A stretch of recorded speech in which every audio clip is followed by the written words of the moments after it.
Alright guys, this is going to be a much more serious video than compared to what I normally do. Boys, we have a very serious problem. I was scrolling through my YouTube videos and I stumbled upon this clip here, and needless to say, it made my blood boil. Fucking rage!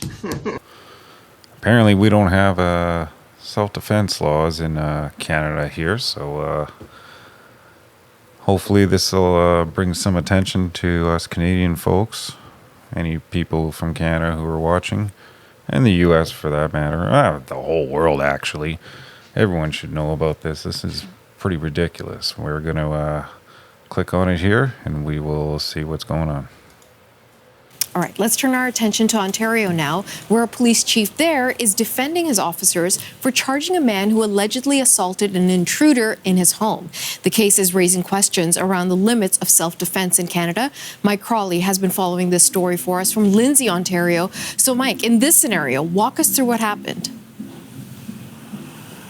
Yeah, Natasha, police say the incident happened about a block from here on the main street through the town of Lindsay in an apartment around 3 in the morning on Monday. Police say that the resident inside the apartment woke up. There was a man inside the apartment, an intruder.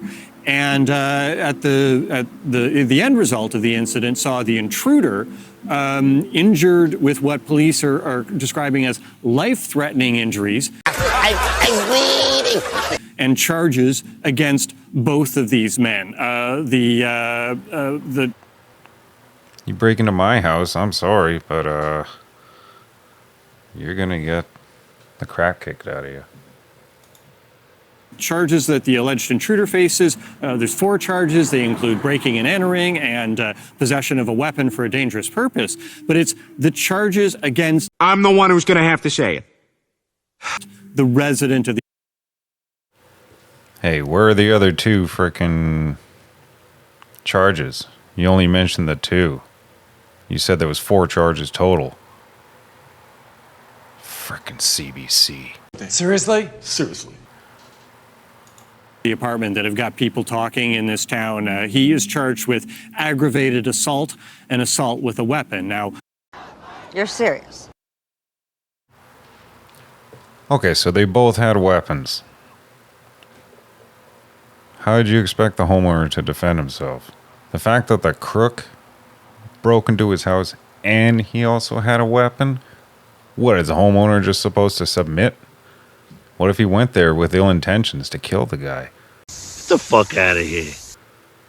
Oh man, this is ridiculous. Seriously. Police are not saying whether the 2 men knew each other. Both men are in their 40s. The man who was the resident inside the apartment, he was released and is due to appear in court at a later date. That court date hasn't been set. Mike, we know there's been lots of reaction to this story. What are you seeing out there?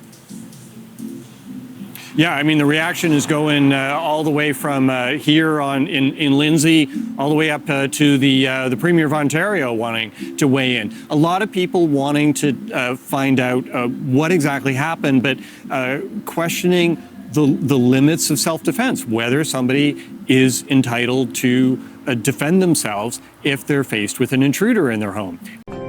Come up, Spencer. Here's what Ontario's Premier Doug Ford had to say, and he brought it up just himself. It wasn't like any reporter actually asked him about it. Take a listen.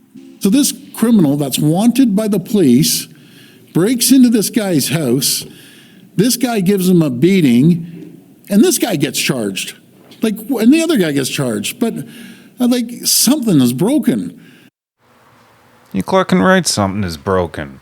When you can't even legally defend yourself in your own home, the one place that you should feel the most safe in the whole world. Ain't that about a bitch?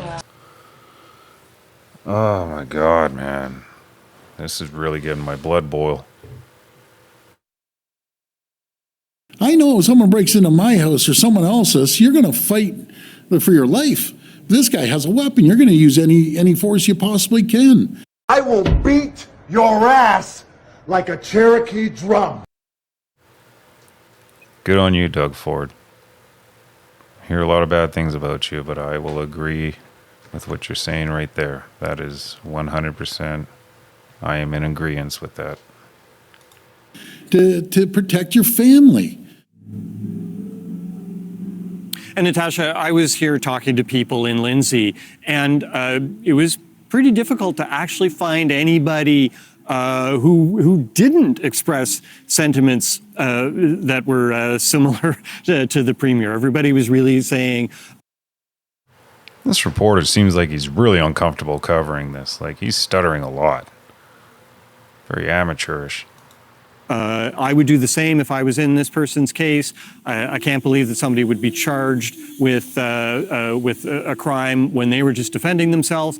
We did also, though, speak to some lawyers that say, really, yes, there is a right to self-defense in Canada, but that right has some limits, and it's about reasonable force in the circumstances. So what we heard from a lawyer is that the police must feel that the force that was used was not reasonable in the circumstances, and the police are having to defend themselves so much to the extent that the chief of the Kawartha Lakes Police Service put out a statement telling people that their comments are inaccurate and unfair, and talking about the issue of self-defense as being something that does not have an unlimited right here in Canada. Mike Crawley in Lindsay, Ontario. Thank you, Mike. Let's get some more legal analysis. We turn to our next guest, Balfour Durr, who is a criminal defense lawyer. He's also a former Crown prosecutor. Criminal defense lawyer. That's funny. And he's joining us tonight from Calgary. Balfour, thank you so much for making time for us. Oh, you're very welcome. I wonder if we could begin, sir, by just getting your initial reaction to this story and the fact that both parties involved are facing charges. Well, first of all, it's not inconceivable that could happen, that both sides could face charges. But my reaction is I need to know more. I need to know more of the facts, because self-defense, while it exists in the criminal code, is the key is reasonableness. Whether let's say the homeowner here reasonably apprehended, a threat of force to him or herself or someone else from the intruder, whether the force they used in response was reasonable. So it's a... Sorry, but if my life is threatened, I'm going to use every force necessary to subdue that person. Really fact-specific type of defense. I hear that. And at the same time, there is this very visceral reaction that you're hearing from people. We've heard the Ontario Premier talk about it today. We even had the leader of the Federal Conservative Party, Pierre Poilievre, talking in a different issue, but about acts of criminality and criminals getting away with it, and that we're soft on crime. You can kick and scream all you want, but it's going to happen. I mean, The Canadian government is soft on crime. You will never, ever change my mind on that. I'd have to see something very seriously changed, because no. We are so lenient on our people. The fact that he was well known to police as well, and he was a repeat offender going into doing that. As far as I'm concerned, man, he dug his own grave. He went in there, he fucking... I don't know. I got a whole bunch of mixed emotions right now. My main thing is that I believe that the guy should walk free. Aye. I know some people say, well, there's a good chance that he's going to be seen not guilty in court. Yeah, that's not the point. The point also is the fact that he is going to have to pay his lawyer fees for that. This is going to be an expensive case. I guarantee you he's going to be looking at least $50,000 in court fees and lawyer fees and all that. Probably even more. I'm no lawyer or claim to know anything about that, but I'm sure it will be a lot more than $50,000 for him to prove his innocence. Like, load of horse. What is your sense of that argument that people feel they need to take the law into their own hands? Well, with the greatest respect to Premier Ford, I don't agree with this blanket comment that he's made that just because someone's broken into your house, you're going to do everything you can, or you should be entitled to do whatever you can. Yeah, now you can tell he's a criminal defense lawyer. Give me a break, dude. How about the person not break into his house and he could avoid this whole situation in the first place?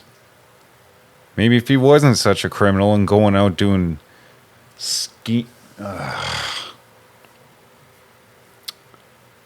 enough of this clucking noise. I want to see something here. I hope this actually records. Okay. Self-defense in Canada law. It should bring it up right away. Section 34 of the Criminal Code. Okay. There you go. Okay. Apparently, what is Section 34 self-defense?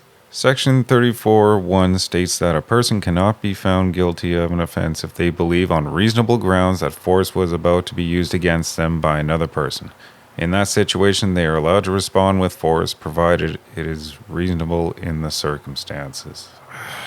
God damn it!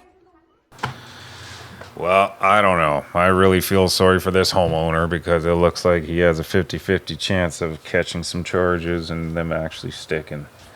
This is ridiculous. Unbelievable, man. Well, I guess in his defense, too, one thing he could look forward to is he's not going to have a long prison stint. Because if this guy is a repeat offender who actually broke into his house and he's a repeat offender and he's doing another crime, he's obviously been in and out of prison. So this guy, if he catches charges, the homeowner, well, I guess he can rest easy knowing that he won't spend probably more than 2 years in prison. And if he does get more than that, actually, even if he gets a day in prison, I'm sure people are going to be rioting about it. And you know what? I wouldn't even blame them, man.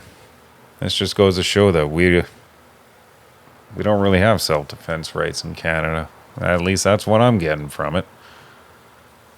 Anyways, I don't know what else to say, but I figured I want to speak about this because I was pretty shocked and pretty mad when I saw the other video that talked about this. I figured I'd go to CBC to check out what they said because, well, it's a longer one, but I should have known. It's CBC. No one really likes CBC except older people. You dick. Most young people don't even watch that stuff. Anyways, thank you very much for tuning in, guys. Hopefully it wasn't too boring, and please let me know down in the comments section what you guys think of this. Maybe your views are completely different than mine. I probably won't respond to any because I don't really want to be biased against anyone if they have a different view than me. You're entitled to your own view, and I totally accept that. Anyways, you guys take care. You have a good one. I'll talk to you later. World party on, Garth. I guess.